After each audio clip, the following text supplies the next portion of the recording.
Universidad Católica de Cuenca. Mi nombre es Leonel Jadán y a continuación les voy a hablar sobre el desarrollo urbano de París.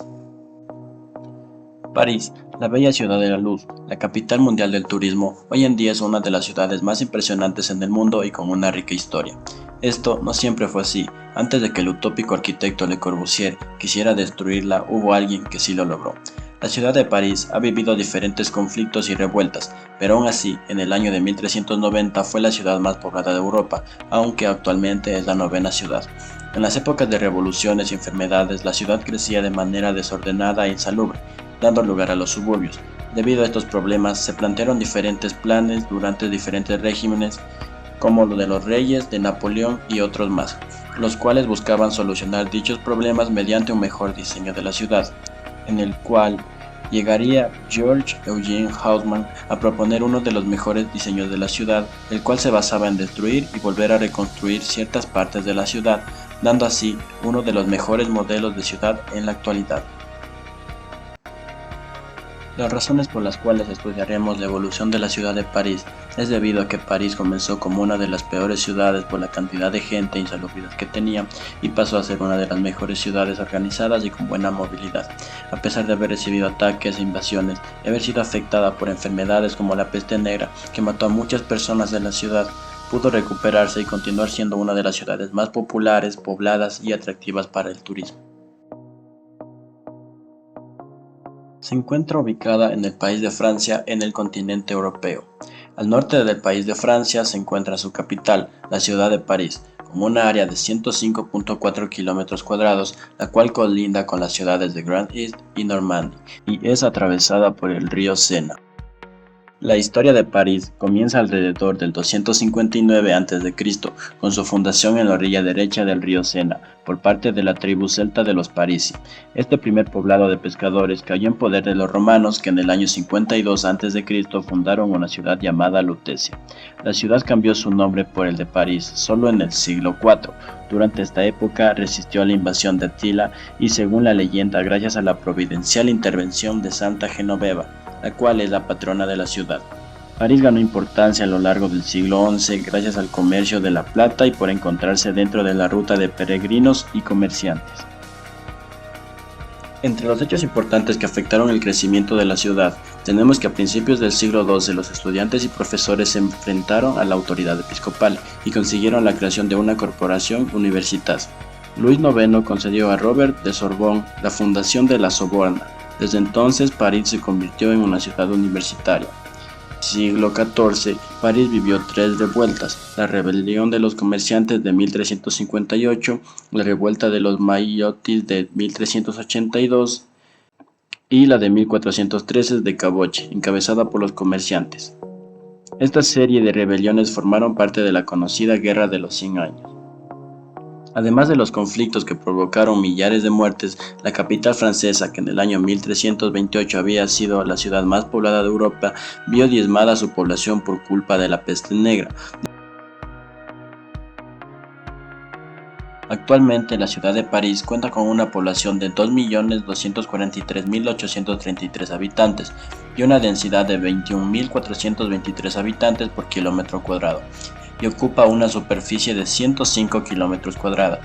El área metropolitana alcanza los 12.223.100 habitantes por año.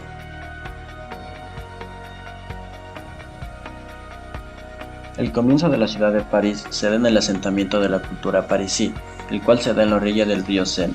Se cree que Lutecia se extendía aproximadamente desde el Boulevard de Saint-Germain hasta el Val de Grâce y de la calle Descartes al Jardín de Luxemburgo. Estaba construida según un plano endamero, organizado en calles perpendiculares, rodeado de una serie de edificios antiguos y un acueducto de 26 kilómetros de largo que proporcionaba agua a la ciudad. El trazado del plano se hizo con una serie de rutas principales que todavía existen, pero las vías decumanas sí se habrían ido borrando a lo largo del tiempo. No obstante, también quedan vestigios de unas rutas alternativas de acuerdo a las necesidades urbanas, que se hubieran trazado como adaptaciones del plano ortonormal para agilizar el tránsito en rutas comerciales, como serían la calle de la Sorbona y la vía de Merlín. Algunos de sus hitos eran las termas de Cluny, teatros, anfiteatros y la arena.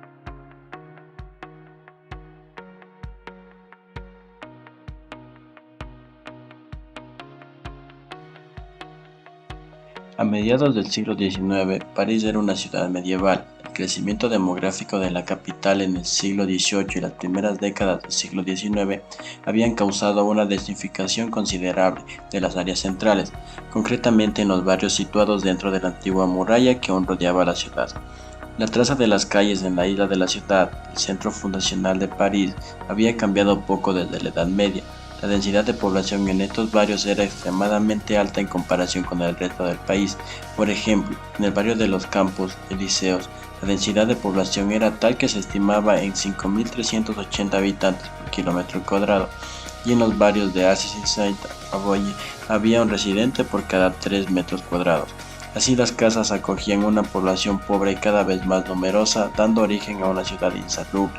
De acuerdo con las ideas de la época, la estrechez de las calles y la altura de los edificios, así como la densidad, impedían la circulación del aire y favorecían la dispersión de enfermedades y muertes. De hecho, en estas condiciones las enfermedades se propagaron rápidamente cuando dos epidemias de cólera asolaron la ciudad en 1832 y 1848.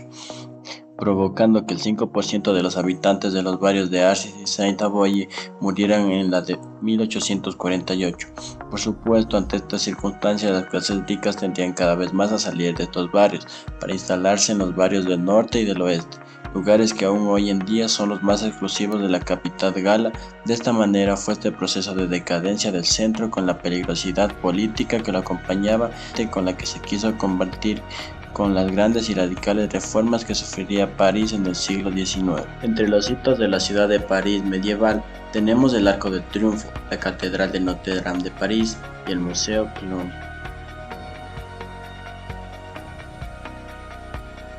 Todo empezó con la Revolución Industrial y Francesa.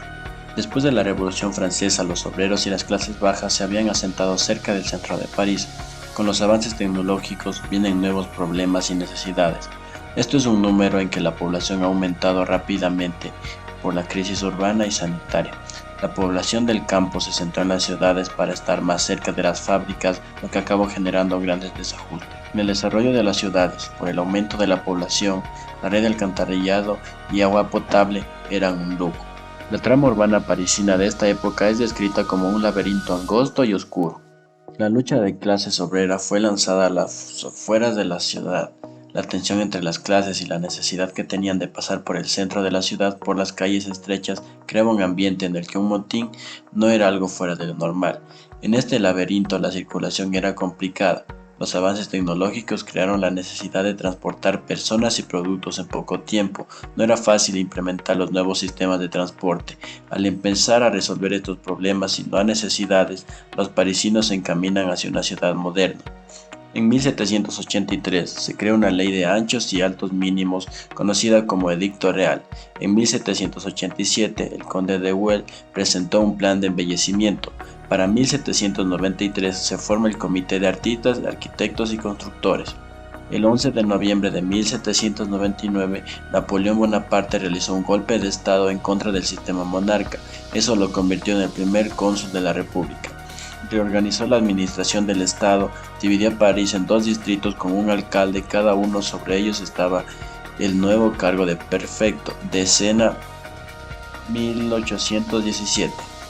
Gilbert Chabrol realizó el plano de embellecimiento. En 1832 se da la epidemia del cólera, la cual volvería en 1848. Luis Napoleón III fue escogido como presidente en 1848.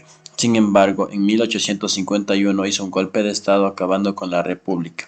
1852 expidió un decreto de expropiación por causa de utilidad pública. En 1853 nombró a Barón Haussmann como prefecto de escena del reglamento, organismo de 1859.